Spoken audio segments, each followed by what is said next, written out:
Sporting Dog Adventures, run, boy, That run. was awesome. Everything you Good need boy. is here under the sun. Everything you need is here under the sun.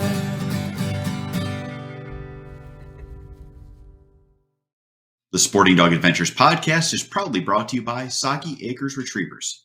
Whether you're looking for a black, yellow, or chocolate Labrador Retriever puppy, please check out our website for more information at www.soggyacres.com.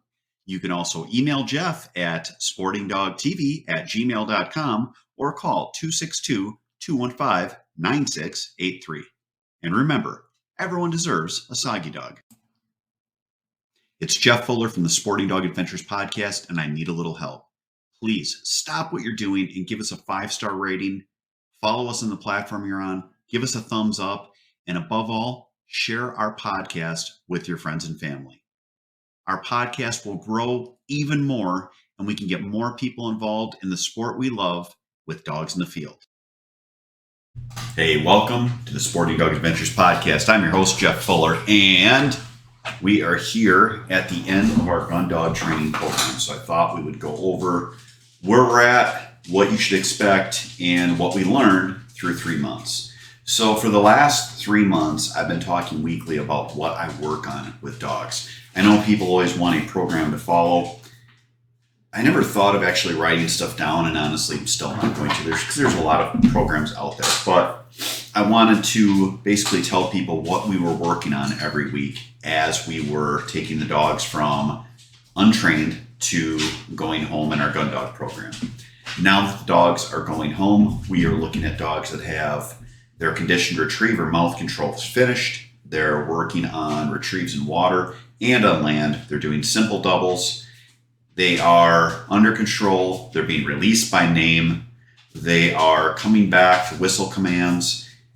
Pretty much you're at a point where you have what people would consider a hunting dog or a meat dog, that the dog is going to go out, bird goes down, dog goes and picks it up. When you're upland hunting, you're going to be calling the dog back and forth the first few times. The dog's going to quarter and stay in range because you're going to handle them that way. Bird will go up, shoot, bird goes down, dog brings bird back to hand. And by to hand, you're either talking a front finish where you're taking it in front of you, or you're bringing the dog around to the side, telling it heel, sit. It's offering you the bird, and you're taking the bird from them. This is the first 3 months of your training. So it's building the base of your training as you are looking at working with your dog. I'm being mauled right now by Scarlett. She definitely is having fun here. She's biting my hand and wanting me to pet her. So anyway, you're now worked with your dog. You've got them under control. You've got their base built, and we're ready for hunting season. What do I tell the clients? Well, you have to keep your standards up. I have seen dogs that were fully trained, went home, and then came back the next year and would barely pick up a bird because they weren't made to, or consistently dropped 4 to 5 feet from, or 5 to 10 feet from the person because that was a standard they held. Have your standards, work within the system that you've trained in, and make sure that you're reinforcing your commands. You want to make sure you use an electric collar. It will help you reinforce dogs at distance, keep them under control, and have them so that they're going to be biddable and fun to hunt with. Now, the first couple of hunts, I tell my clients, do not even take a gun. If you do take a gun, that's fine, but lean it up against the blind, keep it in the case, do whatever, because you are in a position where you need to be in tune with your dog. You're no longer a hunter when you're out in the field. Now you're a handler. Handler first, hunter second. And you're going to basically need to work with your dog so you can be a team with them. You want that teammate to understand, to respect you, and to go out and try to run through a brick wall for you. So that's what we are doing with these dogs, is we're taking them out now. They've been in controlled circumstances, and you are taking them out into the field. Second thing that I tell people, only one gun shoots at a time. You can't recreate the chaos of hunting when you are looking at training. I guess you could, but it wouldn't be very affordable if you were shooting off 4 guns 3 times. But you're going to deal with dogs that are going to see things where They just haven't seen it during hunting season. So that is, or during training season. So that is something to keep in mind. Work with your dogs so that they're under control, but also try to control some of the chaos around them. It is really difficult when you get a dog out. It's dark, they're in a blind, they've never done it before. First light comes up, which is still very dark to the dog. Guns go off, birds are falling down. You're commanding the dog sit there until you release them. It's just a lot going on. So if you can control that, keep yourself as a handler first, then you can put them in a position to succeed. Now, I will tell people also, as you're sitting there, just watch the dog. You can tell if a dog is going to break. You can tell if a dog is nervous or having an issue. Watch the dog, be in tune with your dog so that they are, in essence, you're making sure that they aren't going to have any issues. Issues being something behavioral or even something where they get scared. I had a dog once, her name was Sadie. Took her out, she was trained. I had actually hunted over her several times, shot birds over her, and I went to a gun club where I was hired as a guide. I took this dog out. I had her in the field with me, with clients. 4 guns went up. All 3 emptied their guns. They didn't even hit the bird. The dog ran back to the truck, hid under the trailer. I was young in my training career, and I looked at that and I'm like, oh my gosh, I've ruined this dog. Now, ultimately, worked with it under control so that it was just 1 gun, built it up to the point where she did understand that it was fun and took that stress out of her. If you have a dog that shows any sensitivity to noise, just be real in tune with that. You can't take something where the dog is scared and then continue to just pummel them over and over and over with the same thing that scared them. So again, handler first. You want to make sure your dog is finishing retrieves. Again, if you let the dog drop 5 feet in front of you, that's where the bird is always going to be. It's hard when you're out hunting because you'll have your buddies along, your family along, people are excited, and it becomes, don't worry about making the dog finish the retrieve. There's other birds around. Hurry up, just get it done. That is about the worst thing you can do. You don't want to do that with your dog and put them in a position where they think that it's good enough. Have them finish their retrieve, have them bring it back, have them do what they're supposed to, and then from there, you're going to be in a better position. Once you're setting those standards that you have in training and you're using the same standards out in hunting, the dog will just fall in line. Different issues that you can have. My gosh, some dogs are geese. There you go. There's one. When you're goose hunting, you want to make sure that the first time a dog sees a goose isn't during a hunt. I always tell clients, if you're going out an early goose, get a small goose, bring it back, work with the dog, make it fun, wing it around, throw it, have them pick the bird up. You don't have to have stringent standards at this point. We're just trying to get the dog to pick it up and bring it back and get it so that they understand that, yes, this big bird is still something they're supposed to work with. I still remember I was hunting in Alberta with a guide. I hadn't taken my dogs because we flew. And the guide's like, hey, I could bring my dog along on this goose hunt, but my dog doesn't fetch geese. And I'm like, let me work with your dog while we're in the field. Took the dog out. We shot a couple of geese, and at that point, made it fun for the dog. Threw the goose twice. The dog brought it back both times after it was a game. And from there, the dog retrieved geese. You wouldn't know by the episode that the dog had never retrieved geese because the dog did awesome. But it was just making stuff fun so that the dog was like, hey, I picked it up, I did good. And then being nice to the dog. Good dog, great dog, awesome, great job. Making the dog happy so that you then get that elicited response, which is that they want to run for you. When you're giving your pressure, whether it's in training or in hunting, still always remember 80% positive or more, 10 to 20% negative. Your negative is your e-collar. It is your stern voice. It is where you're telling the dog, bad dog, no, whatever.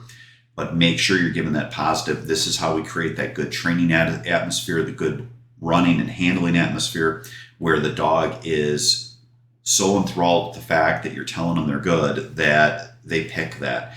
You're conditioning their behavior. So continue to do that from your training into your hunting.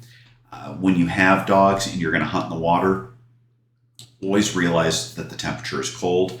I had a client that called and said that his puppy wouldn't go into water. This was a couple of weeks ago. It was still really cold. You have to make sure that things are enjoyable. Now that goes to also when you have your dog out. If the season, if it's about 45 degrees for a high that day, I'll take a dog vest along, put that on the dog. If you are hunting water, have a dry area, whether it's a raised blind where the water drains out or have them in the blind with you. Have it so that they can stay dry so that they're not in the water all the time. You want to make sure that they're comfortable not only for their enjoyment, but their health. Oh gosh, should have probably wrote a bunch of stuff down, but eating. I will feed my dogs in the morning, probably about half of what I normally do. And I know a lot of people say don't feed dogs before a hunt. My thought is if you're doing waterfowl hunting, you're up probably 3 hours before shooting. I feed the dog first. Get out of bed, feed the dog. If you're doing upland hunting, generally speaking, that's more of a gentleman's way, at least when we filmed, where you're going to eat breakfast, you're going to get ready, you're going to go out, you're going to hunt. The dog's got, 3 to 5 hours before they're going to hit the field if you feed them right away. Feed them right away. Make sure that they're getting that same amount plus their nightly feeding or a little more, and really watch their weight. Keep weight off of your dog. You want to be able to see the last rib on the dog. You want them to be thin. You want them to be athletic. If you have dogs that are, as most people think, big dog. It's not that they're muscular. They're obese in many instances. And what you're doing is their joints can only handle or only designed to handle what their normal weight is. So you're putting an extra pressure on their joints. That's why we're seeing knee injuries, shoulder injuries, and all the other things. Don't look at it as weight. If you have a 50-pound dog and they're 5 pounds overweight, don't look at it as 5 pounds. Don't humanize it. It's 10%. If a dog is 50 pounds and is 10 pounds overweight, they're 20% overweight. If you think of it in that terms and then humanize it, then you'll start to understand how much extra weight we have on our dogs. I don't change what I feed during hunting season. Some people will go to a higher calorie food. I just give the dogs a little bit more food. But that's my opinion on it, is why change a dog's food if they do well in something. You can just give them an extra cup or a half a cup during the day to make up for those calories. That should be about it on this. I am going to, if we have any questions, please email them to me, sportingdogtv@gmail.com, and we can go over troubleshooting in our next episode if we get questions. Again, I can only make these episodes as good as we make them ourselves. So again, sportingdogtv@gmail.com. Send me your questions that you would like for troubleshooting, and we can try to go over that stuff for your dogs that have been through training. Remember, get your dogs trained. Put 3 months of training into your dog before they hit the field. We do not train dogs by just letting them go out and run around like an idiot. Their instincts will tell them to do that, but that's where you're setting yourself up for behavioral issues, gun-shy issues, and many other problems that you can have with your dog. That's it for this part of the show. Next up, we are going to have our dog tip, which is going to be on that it is flea and tick season, so we got to make sure that we are getting medication. And then at the end of the show, we are going to do our hunting tip. So we're going to have all that and more coming up after this.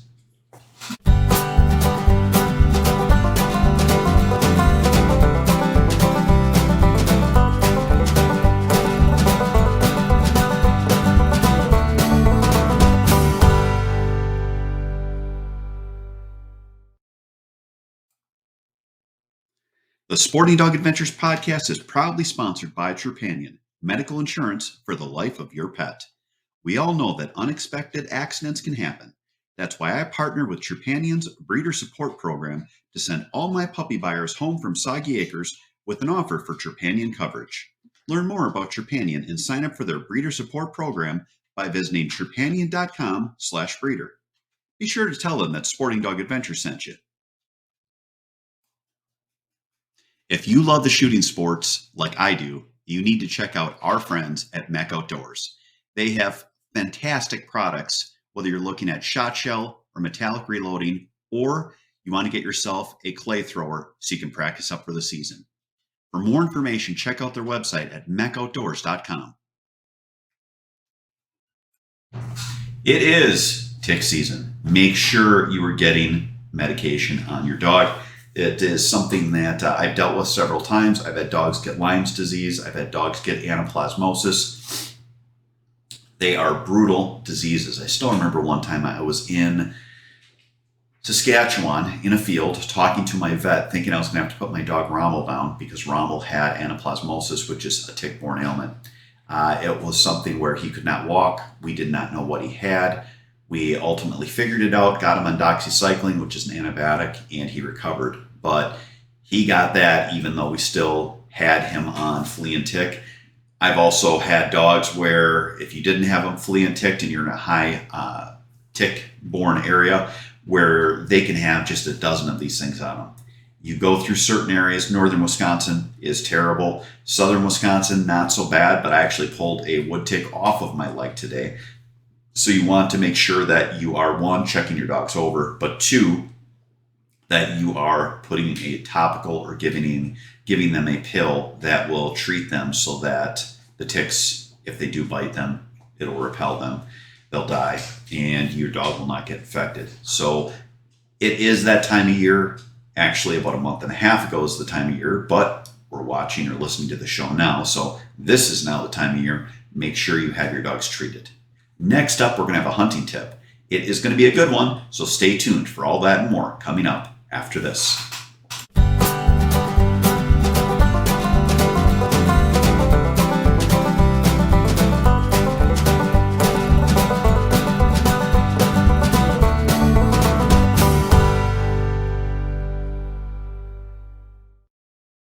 Welcome to Boucher in Janesville, where customer service is our #1 priority.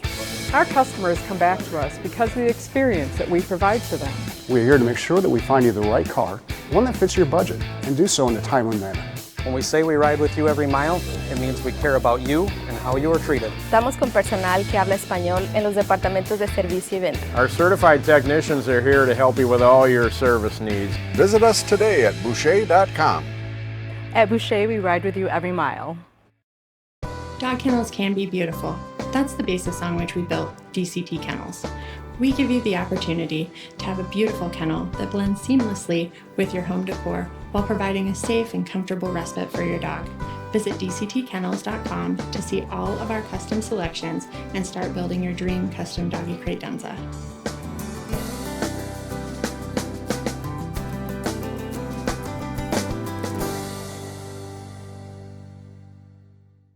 For the last part's our hunting tip. Now is the time to go and work in your blinds. Make sure that you are not disturbing the area in front of them so they can really, really grow in.